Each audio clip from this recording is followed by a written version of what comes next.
Hello there, Romans here and welcome to another installment in my Worst to Best series where I take a discography of a certain group and I rank all of their studio albums going from worst to best based on my own personal opinion. I also review all of the albums from a viewpoint of a musician, as I am a singer, songwriter and a bass player for my own group Jakobay, and last year we have released our debut album called Pursuits in Life, and what makes it unique is that it's a pretty heavy prog rock without guitars. Instead you have drums, bass, saxophone and keyboards. You can check out two of our singles on my YouTube channel. We're building our own monument and a studio live take of A Way to Oppose. Open your eyes and take a look at our society. We wanna rise despite our decay of morality. How many more signs do we need? And in the description of both videos you will find all the information about where is the record available. It's available on all digital platforms like Spotify, Tidal, Deezer, iTunes, Amazon, Bandcamp, but also in this digipack version of a CD with a very beautifully illustrated 20 pages long booklet. So in case you want one, all you need to do is contact me via Facebook, Instagram, or you can get it on Bandcamp or through email. And today I'm going to rank all of the studio albums from, you guessed it, Iron Maiden. Music review. Music review. Before I start with the countdown, I started getting ready for this video in summer 2018 when I started revisiting all of the Iron Maiden records. It took me like, 7 to 8 months, and it was at the same time when I was revisiting Halloween's records, and I've dropped the Halloween worst to best video something like 2 months ago. And at that time I was ready for this video, but I was just too busy, so now the time is finally here for the band that I pretty much own almost everything that this band released. Like, there's only one record I don't have, but I have one live disc. I've seen them live twice. As you can see, I'm a huge fan of Iron Maiden. I love this band so much. It's like, you know, when I think of Pink Floyd, Rush, Iron Maiden, these are the bands that I have this warm feeling inside my heart. It's like, I'm so happy I love these bands, and I'm so happy that I can listen to these bands. Bruce Dickinson is definitely one of the biggest idols for me from a singing point of view. He's like one of the best singers to walk the planet Earth, really, and I just love their music. So with that being said, I'm going to rank all of their 16 studio albums. There are some rumors that the 17th studio album should drop either this or the next year, but there's gonna be a separate video for that. So as of now, 16 studio albums, so let's start. Number 16, The X Factor from 1995. In my opinion, this is the only album that can be really labeled as a weak one from Iron Maiden. This was the first album with Blaze Bayley behind the mic, who became the replacement of Bruce Dickinson, and this decision is kind of weird for me, because why would you hire a singer who's a couple leagues lower than Bruce Dickinson? In terms of range, in terms of vocal technique, he was just nowhere near. Why would you hire a singer who's incapable of singing the stuff that made you famous? I've heard some stuff that Blaze Bayley recorded before joining Iron Maiden, and even though he was by no means a great singer, I liked his delivery. He was very raw and sort of an animalistic singer, but I liked his performances in his previous band.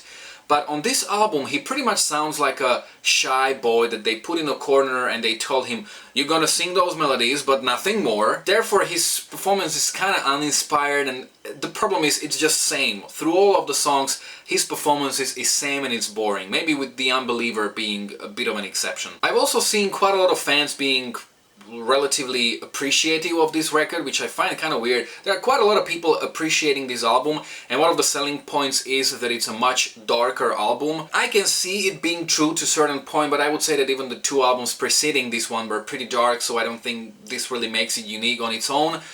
Also, this was an album that I actually returned to after 12 years. I haven't heard it for 12 years, and in summer 2018 I got back to it, but I'm pretty sure I'm never gonna listen to it again because I just don't really like it. But there are some great songs on this album. So first of all, Sign of the Cross is a phenomenal track, and this is actually a song that made it to their setlists even with Bruce Dickinson.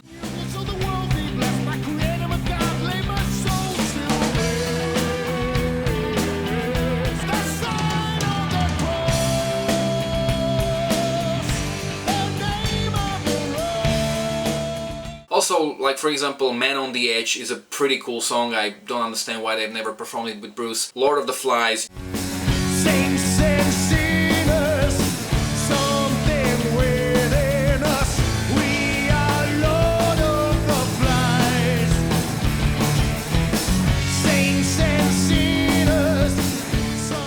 Judgment of Heaven, 2 AM, The Unbeliever, all of these tracks are kinda okay, but the problem is that most of the tracks, there's just too much repetition, there's no variety, and the band sounds very, very uninspired, with the tracks like Fortunes of War. Fortunes of war, fortunes of war, fortunes of war, no pain anymore. Fortunes of war, fortunes of Blood on the World's Hands. And people who don't like this record like to blame Blaze Bayley. Try to say that 10 times in a row. Blame Blaze Bayley, blame Blaze Bayley, blame Blaze Bayley, blame Blaze Bayley, blame. But I think that even if Bruce Dickinson was in the band, these songs just wouldn't be much better. Number 15, Virtual 11 from 1998. So this is the only album I don't have on CD from Iron Maiden. This is the second and the last album with Blaze Bayley behind the mic. Also, this is usually considered to be the lowest point of the band, but I actually think it's not such a bad album. Of course, it's by no means great, but it's much better than my memory served. This was one of those records that I was never really that familiar with, and in summer 2018 when I returned to it I got a little deeper with it. Of course, a lot of people like to throw the song The Angel and the Gambler in my face when I talk about this album. Yes, this song redefines the definition of the word repetition. It has 1 minute worth of ideas that are stretched over to 9 minutes. It sounds like a bad jam. I don't know who told them that, yeah guys, this is a great song, let's put it on the album. And also the Don't Look to the Eyes of a Stranger is kind of similar, even though it's a little more enjoyable to listen to. But there are actually some classics on this album. For example, Future Real is a great track that they keep performing with Bruce. Do you believe what you hear? Can you believe what you see? Do you believe what you feel? Can you believe what is real? Future real. What is real? Then Clansman is, I think, fantastic track that served as a sort of a blueprint for what came next. And I don't think records like Brave New World or Dance of Death and so on would have been possible if it wasn't for the tracks like The Clansman, for example. When a time is right, then I'll take what I want. I am the Klansman. Freedom, freedom. Also, I really like Lightning Strikes Twice, especially that chorus that we hear throughout the middle of the song until the end. Make me lightning, strike twice. Make me lightning, strike twice. Make me lightning, strike twice. Make me lightning, strike. Then When Two Worlds Collide is also a pretty cool track, and the rest of the album, Educated Fool and Como Estas Amigos, are kind of average. So generally, definitely not a great album, but I may actually revisit it sometime in the future. Number 14, Final Frontier from 2010. I think that this is the weakest album with Bruce Dickinson behind the mic, despite the fact that he sounds amazing on this album. Also, the album is just way too long for its own good. It's an hour and 16 minutes long. The song that really defines this record for me is El Dorado. I like those kind of prog vibes that El Dorado has, especially the bridge. Greed, lust, and envy, pride. It's the same old way. The smoke. And if the song was kept in that style in its entirety, I think it would have been a great track. But then we hear that chorus that just sounds like Iron Maiden trying way too hard to create Run to the Hills Part 2.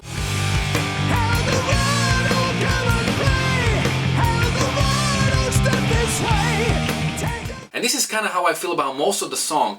Every time when I'm about to start liking a certain track, here comes a part that I genuinely dislike.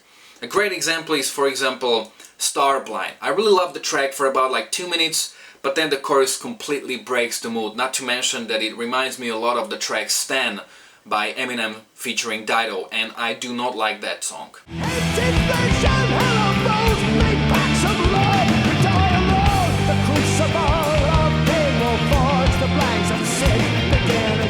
Then, for example, Talisman. The beginning acoustic guitars remind me of the beginning of the track The Legacy from the previous album, but it's generally a great song until that cliche, heard it a million times before chorus kicks in and completely breaks the song for me.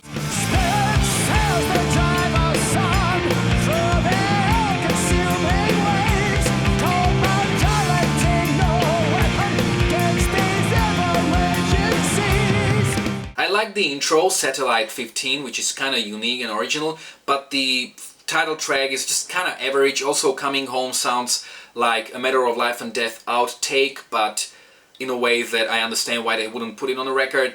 The Alchemist is just okay, and also When the Wild Wind Blows is too long and boring in my opinion. Of course, there are some great tracks. Mother of Mercy is fantastic. I love Isle of Avalon, especially those mysterious parts, and The Man Who Would Be King is just one of their most powerful tracks. I absolutely love that song.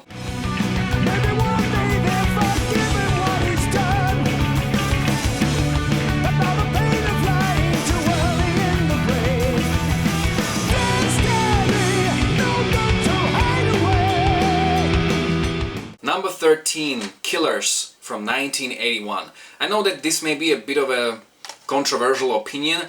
This was the second and the last album with their original singer Paul Di'Anno, and I've actually seen quite a lot of people putting this album on the top of their lists, like considering it to be one of the best, if not the best album from Iron Maiden, which is kind of weird. First of all, there are some classics on this album like Red Child.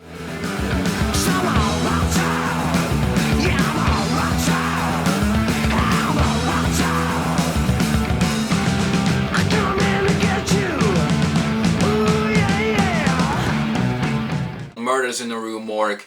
The title track Killers is phenomenal. A mocking religion of hatred that burns in the night. I have no one about to destroy all this greed.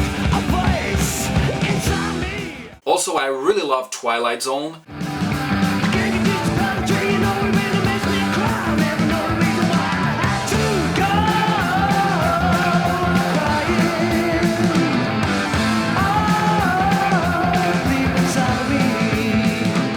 A track I can appreciate is Purgatory Son. Because of its acoustic instrumentation, this song is one of the 2 songs in their discography that kind of could be performed in an unplugged way, but otherwise it's an average track, and that's kind of how I feel about the rest of the album, that the songs are just not memorable enough for me. Number 12, Iron Maiden's self-titled debut album from 1980.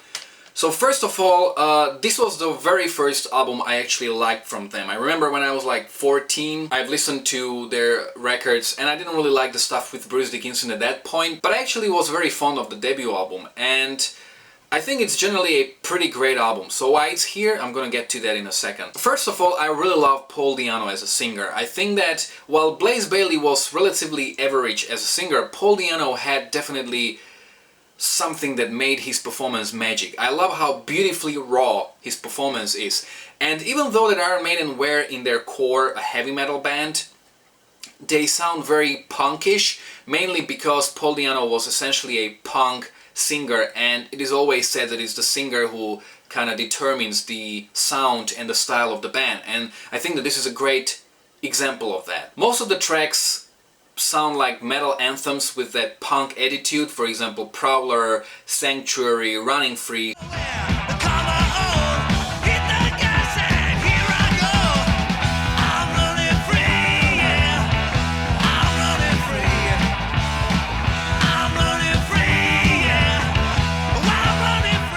Charlotte the Harlot, or Iron Maiden.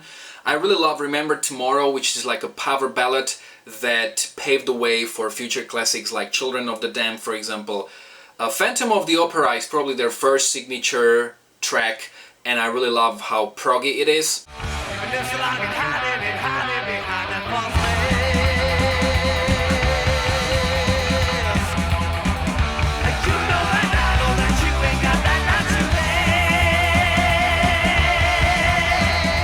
And A Strange World. This is such a beautiful and emotional track.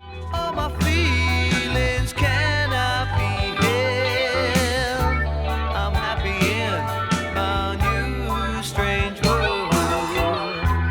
Sheds of green grasses twice. And Iron Maiden have always been like a metal band without ballads. I think that they've written only like 2 real ballads, meaning that they are slow throughout their whole running time, and Strange World is one of them, and I really love that track for what it is. Also, there's an instrumental, Transylvania, which is kind of okay. Some parts remind me of Boney M, So the reason why the record is here is that despite the fact that it's really great, I would kind of compare it to the debut album from Toto. Again, great album, but it kind of wears out relatively quickly. Meaning that when I returned to this album in summer 2018, I've heard it after like, I don't know, 4 years. I've listened to it like 3 or 4 times, and I'm pretty good for another 4 years to not hear the record. Maybe it's just me having heard it way too many times. Number 11, Fear of the Dark from 1992.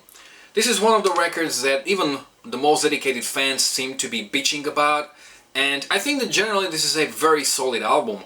Also, Bruce sounds fantastic. There was a lot of criticism towards his vocal performance on this and the previous album, that his voice is too raw, he doesn't sing in his clean voice, and it's not as operatic as it used to be, and he sounds very angry, kind of in an AC/DC way, but this is what I love about him. When you listen to the first 3 albums, what made Bruce Dickinson phenomenal singer was that edge he had to his voice. And all of that edge has been lost at the Slavery tour. It was one of the biggest tours ever in the world, and it just took a huge toll on him, and his voice was totally blown out. And as a result, for example, Summer in Time has his weakest vocal performance, where he just sounds like he's struggling, and he was actually struggling a lot as a singer in the second half of the 80s and throughout the 90s. He was just not good live. Of course, when he returned to the band in 1999, since that point he was just one of the best singers on the planet, and I don't think many people can compare to him, but in this period he wasn't that good. But he reinvented his vocal technique on the previous album, and I think that he restored certain edge, and I really love his vocal performance on these 2 albums, No Prayer for the Dying and Fear of the Dark, even though he wasn't really able to do that live. The first track, Be Quick or Be Death, is just one of their heaviest tracks. This is essentially a thrash metal track.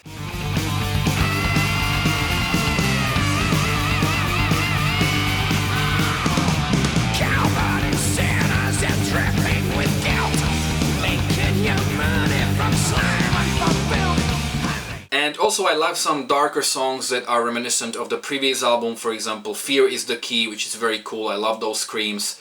The Fugitive. And then there are many hard rock songs that remind me of Mötley Crüe and maybe some 80s bands, for example, From Here to Eternity.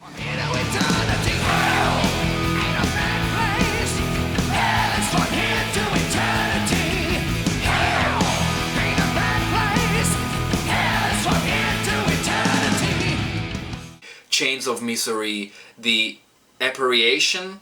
Then Judas My Guide is a fantastic track. I think that this song should have been a single. I really love it. Judas, my guide, whispers in the night.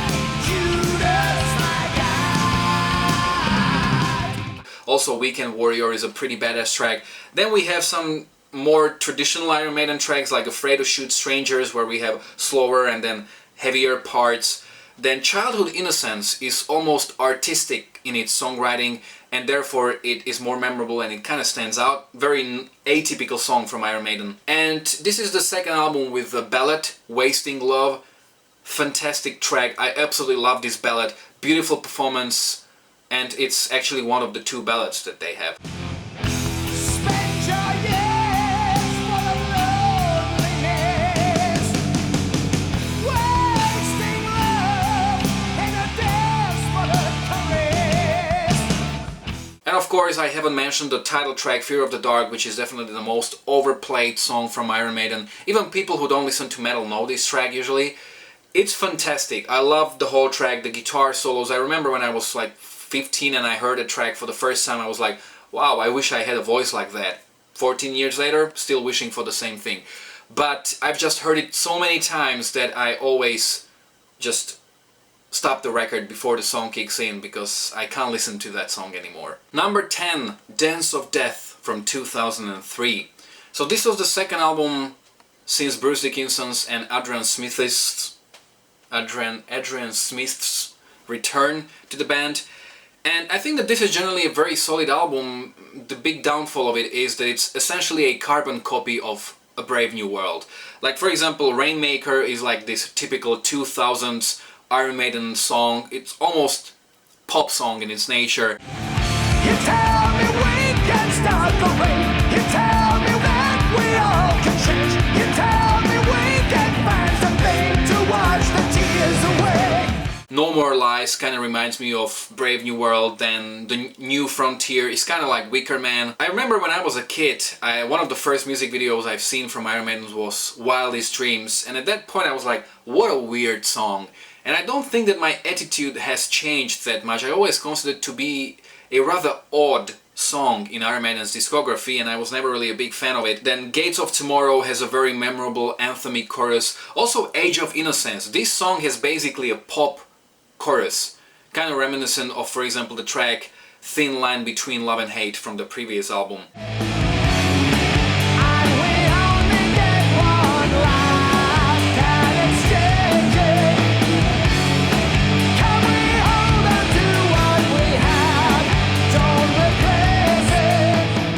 The one track that really stands out for me is Monseigneur, if I pronounce it right, which is a bit folky, really great track.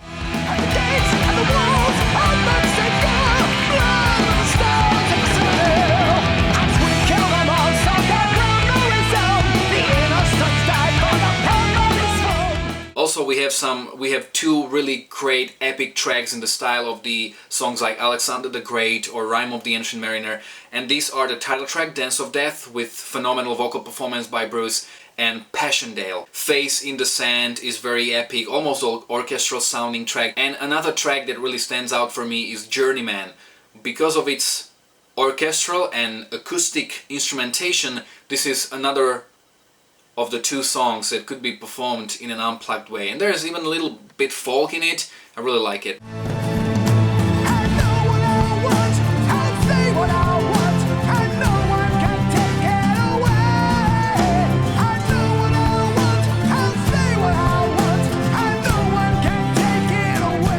Number 9, No Prayer for the Dying from 1990. So this record came out at the year when I was born. This is a great album, and I don't get all the bad rap that it's getting. So many people love bitching about this album, and I think that when we look at the previous 4 albums, the only thing that it lacks is a concept. And to a certain degree I can understand people not liking it, because when you look at Peace of Mind, their whole stage looked like Asylum. Then there was the Egyptian themed stage with Powerslave, futuristic set within Somewhere in Time, and then a big ice cube with Seventh Son of a Seventh Son. And this was the first album after many years where they just performed like a regular metal band on regular stages. That's why people didn't like the record initially, because it feels like a return to the roots. To a certain degree, this album is much more reminiscent of their first 2 albums. Also, it's much darker in tone, and a lot of people complain about Bruce's voice, as I've talked about when talking about Fear of the Dark, but I actually love it a lot. So Tail Gunner is this heavy rock with a really catchy chorus, and Holy Smoke is also a hard rock song that paints this picture of a bar, beer, you know, metalheads with long and dirty hair in leather jackets. Hooks in You is a phenomenal track, I really love it. This was the last song to have Adrian Smith's stamp written all over it before he left the group and rejoined them 9 years later. Hooks in you, hooks in me, hooks in the ceiling for that well I'm feeling. No big deal, no big sin. Strung up on love, I got the hook screwed in. Hooks in you, hooks in me. Bring Your Daughter to the Slaughter is also a solid hard rock tune, and actually their only #1 hit.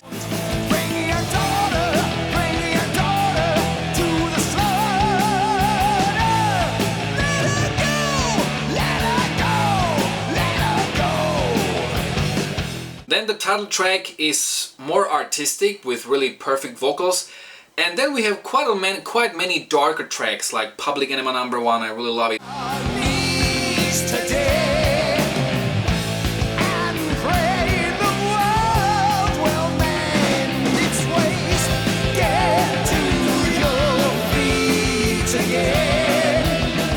Fate's Warning is also great with an artistic midsection. The Assassin. Better watch out, 'cause I'm the assassin, 'cause I'm the assassin. Better watch out. Run Silent, Run Deep is also a great track. And the last song, Mother Russia, is this epic song a la Iron Maiden, but I also feel that they borrowed a few parts from the title track of the album A Seventh Son of a Seventh Son. Number 8, The Book of Souls from 2015. This is as of now the latest studio album from Iron Maiden and the only double album. I really like how Bruce sounds on this record, even though his voice is much older and you can hear it being pretty worn out, but he still sounds badass. And the whole album sounds really epic, almost orchestral at certain points, so let's look at the first CD. I think that generally the first CD is really great. The first track, If Eternity Should Fall, is fantastic. I love how thematic it sounds, it really sets the mood for the whole record.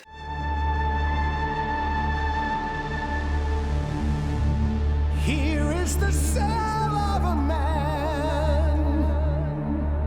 here in this place for the taking.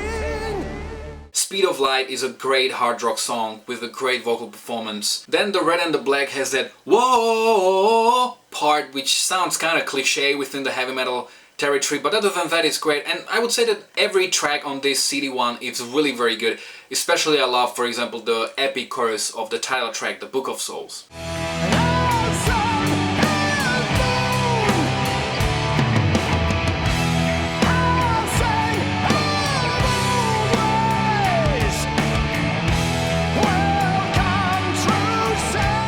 The CD2 is however a bit weaker in my opinion. For example, Death or Glory is an okay rock song with a pretty average chorus. Then Shadows of the Valley has literally the same beginning as the song Wasted Years from Somewhere in Time.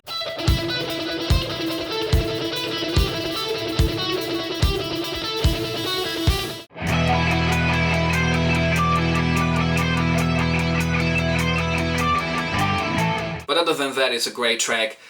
Tears of a Clown is very artistic but very strong. Tomorrow comes, tomorrow goes, but the cloud remains the same. Wonder why he's feeling down. Tears of a clown, maybe it's all just for the best.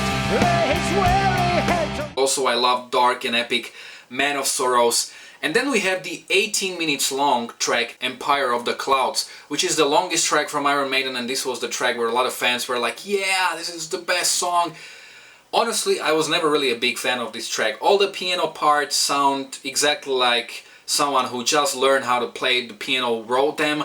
They are, you know, I just find them very cliche and very unprofessional. You know, I just never really liked the song, but there is this part at around 12.5 minutes where Bruce sings in his higher register. It's a very tense and dynamic part, and there's a lot of emotion, and this is what I love in this song. This whole part is fantastic.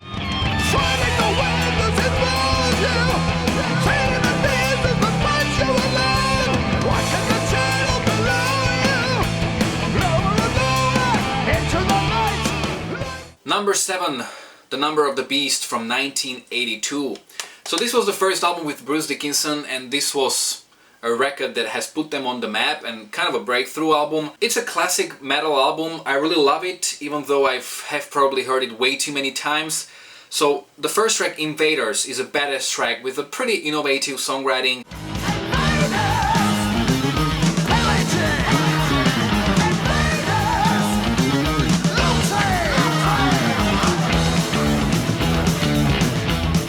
Then we have Children of the Damned, a power ballad that gets much more metal towards the end, but I really love this track. The Prisoner is a melodic hit that has Adrian Smith written all over it.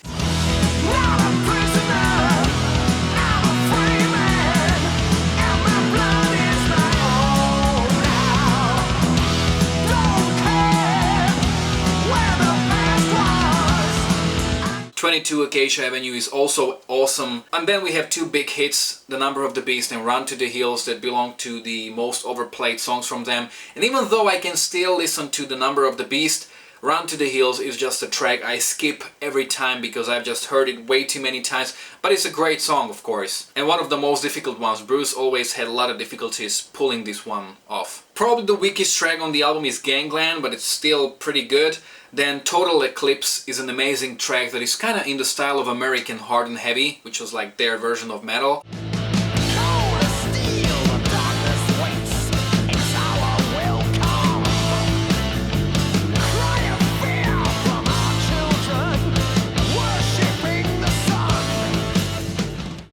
I also love the dark and epic Hallowed Be Thy Name, which is one of those like longer epic tracks from Iron Maiden.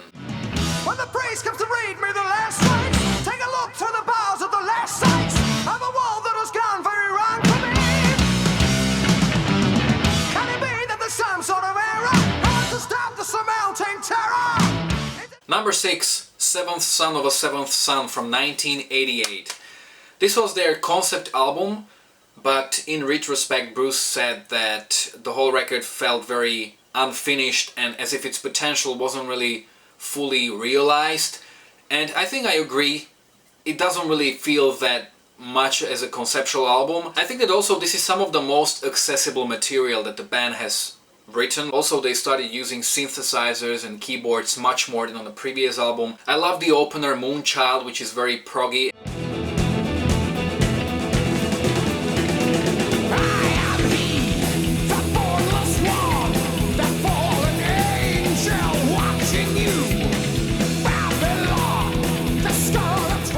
And then we have 3 songs with fantastic songwriting. So Infinite Dreams is very artistic, I love this track. Then Can I Play With Madness?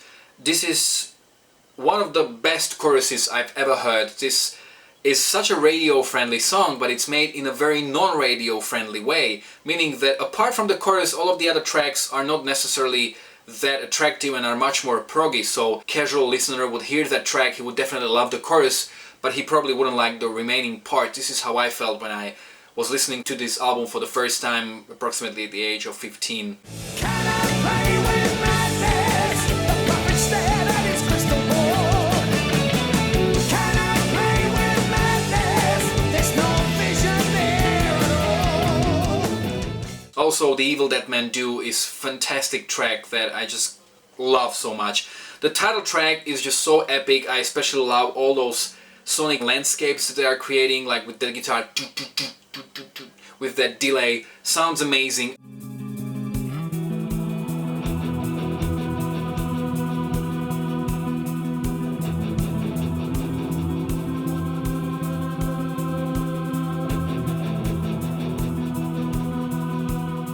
And Clairvoyant, not sure how it's pronounced, is pretty much as much of a classic as it can get. There's a time to live and a time to die. When it's time to meet the maker.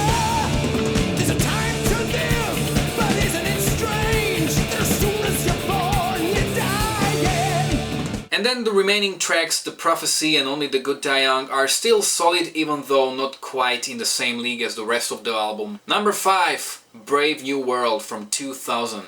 This can be seen as a big return because after 2 relatively weak albums that ended up on the bottom of my list, Adrian Smith and Bruce Dickinson returned to the band, and this is by many fans still considered to be one of their finest moments. Also, the singing from Bruce Dickinson is out of this world, the same league as, you know, Freddie Mercury and all these singers. He's a phenomenal singer. Generally, this is a much more epic and complex album than the previous ones, which is also reflected in the length of the individual tracks, which are much longer. Wicker Man is pretty much like 2000's Iron Maiden hit. Then Ghost of Navigator is pretty much a classic Iron Maiden in a modern style. Then the title track is also great. Brave new world, and a brave new world, and a brave new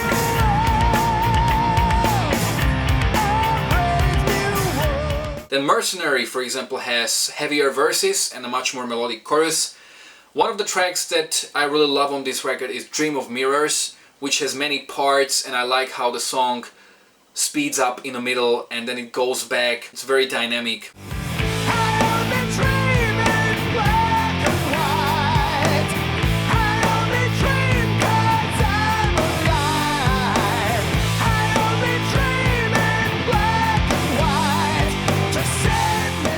I love the oriental sounding Nomad.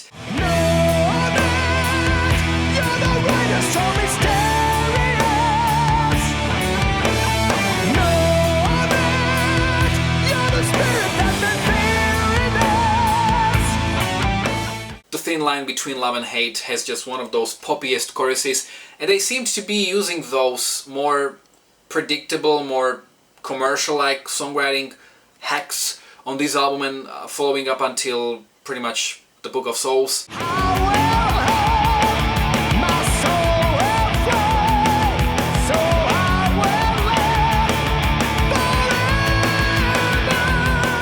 The only track that I always consider to be a bit weaker is Out of the Silent Planet, which isn't bad but isn't quite up there with the rest of the album. Number 4, Powerslave from 1984.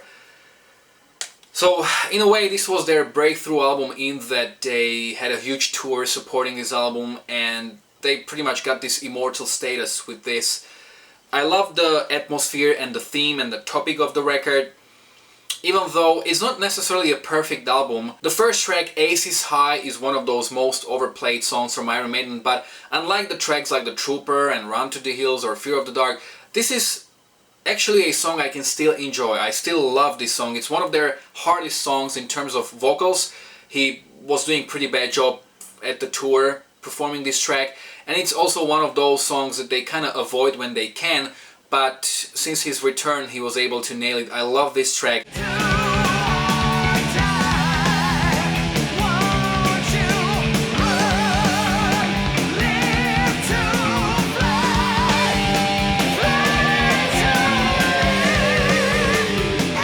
Two Minutes to Midnight is a solid hard rock song. Powerslave is absolutely fantastic. I love how oriental and heavy it is. Into the abyss I fall, the eye of horrors.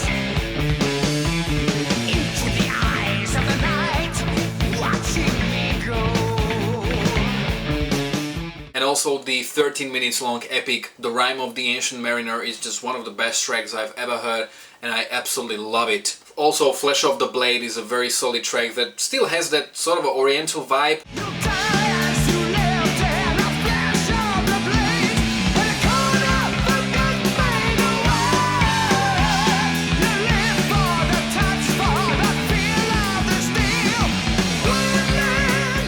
Similarly to Back in the Village. But, for example, the instrumental Lost for Words, I always consider this track to be rather average. I never really got very fond of it.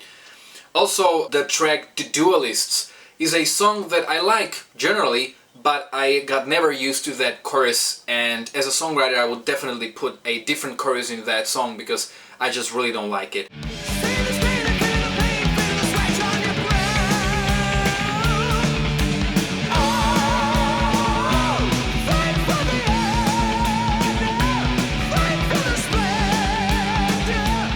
Even though I was maybe a bit more critical about this album than about the records I've talked about before, the material that is good here, and its majority of the material here, is just so good that it had to end up at number 4. Number 3, A Matter of Life and Death from 2006. I still remember buying this record when it came out in 2006. I was like, I think 15, and I had a Discman and I was listening to it, and I think that this is the least accessible album and the most proggy one. So this may result in the most difficult listening experience, meaning that you really have to be patient for this album. I remember reading that they recorded and released the album within like 2 months, and I didn't initially liked it at the time when it came out and when I was listening to it, but as I got older and as I was listening to it more, this is just one of my all-time favorite records from Iron Maiden and a huge inspiration for me. These Colors Don't Run. I really love the guitar work, the sound, the progression of the song, and many of the tracks are very proggy. I think that this is the proggiest they've ever been. For example, Brighter Than a Thousand Suns. Absolutely love this track.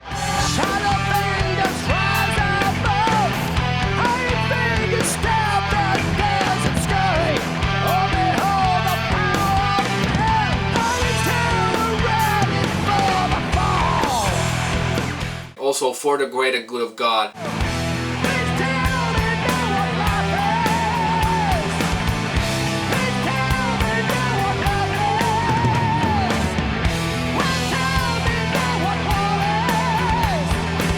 Then Reincarnation of Benjamin Breed, Lord of Light, then very epic, dark and emotionally almost unbearable, The Legacy. Fantastic tracks. Then there are of course some songs that are much more reminiscent of their previous 2 albums, for example Different World with its melody. Tell me what you can hear, and then tell me what you see.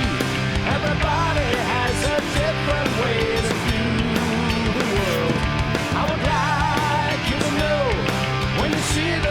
The Longest Day, which is also a great song. Out of the Shadows, which I always consider to be the weakest track, but it's still very good. And also Pilgrim has great singing and a great melody.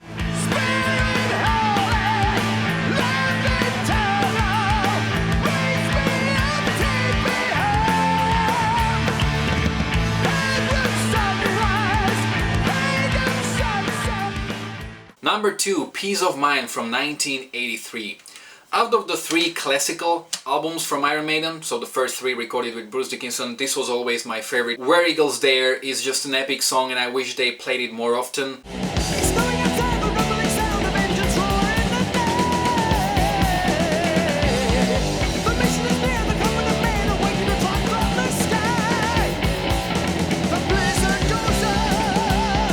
Revelations. I like how many changes there are. You have some balladic parts, some hard rock parts, some metal parts. This song has it all. Really great.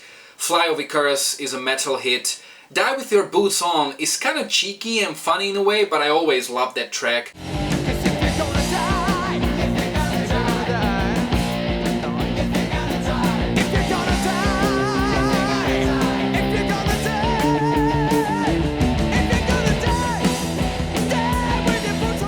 Then The Trooper, of course, everybody knows The Trooper, and this song is on the edge of being skipped when I return to the album. Still Life is one of my favorites. I love especially the verses, how dark and mysterious they are, and those backing vocals when they join at the end of the song. That's an eargasm for me. Now it's clear and I know what I have to do. I must take you down there to look at them too. And then we'll jump. Quest for Fire is a song that sounds like it came from Powerslave.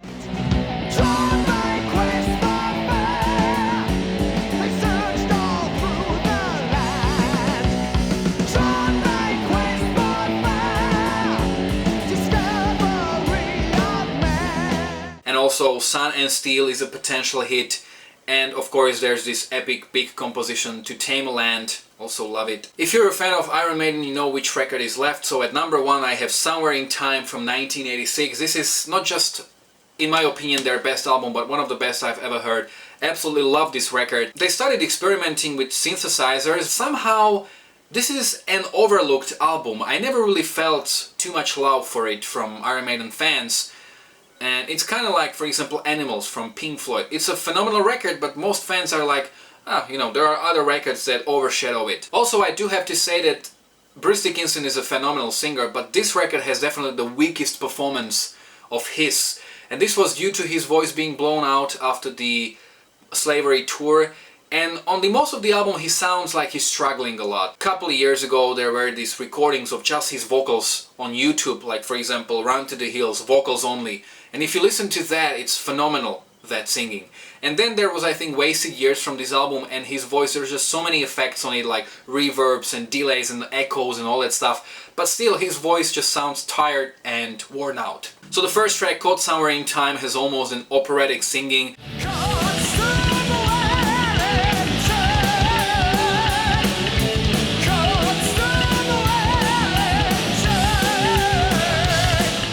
And I especially love when the song starts. This album has a very specific and unique sound. It's a very innovative track. Then probably my most favorite track from Iron Maiden is Sea of Madness.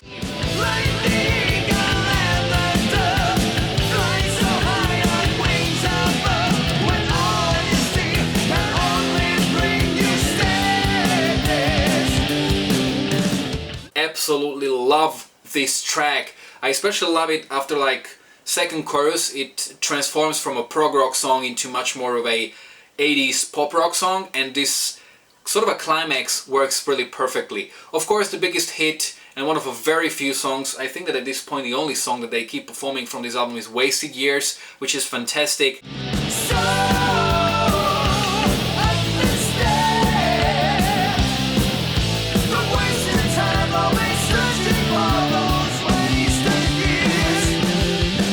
Then we have metal anthem Heaven Can Wait, which was also another song that they kept performing even after the tour for this album. The Loneliness of a Long Distance Runner is basically a thrash metal song, but it's just so emotional and so epic at the same time as it's really fast and heavy.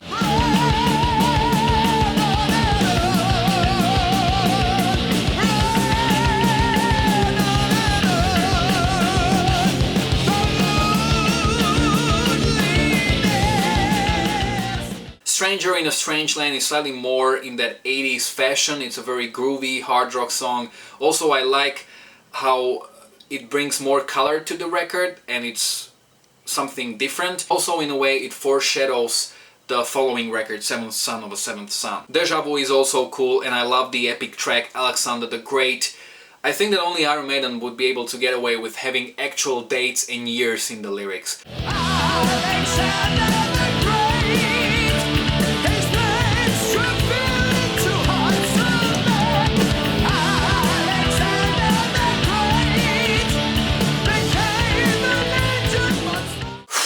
So that was the worst to best of Iron Maiden. This was a pretty difficult video to shoot, to get ready for, and I think it will be difficult for editing as well. So you can let me know in the comment section below your own list of Iron Maiden's records going from worst to best. You can let me know if you agreed with me or not, which are your favorite records. You can follow me on Facebook or on Instagram. You can find the links to both in the description of this video below. If you like this video, don't forget to like, to share, to subscribe. You can check out my own original music, my live performances, my other worst to best videos, and quite a lot of reviews as well. So thanks a lot for watching.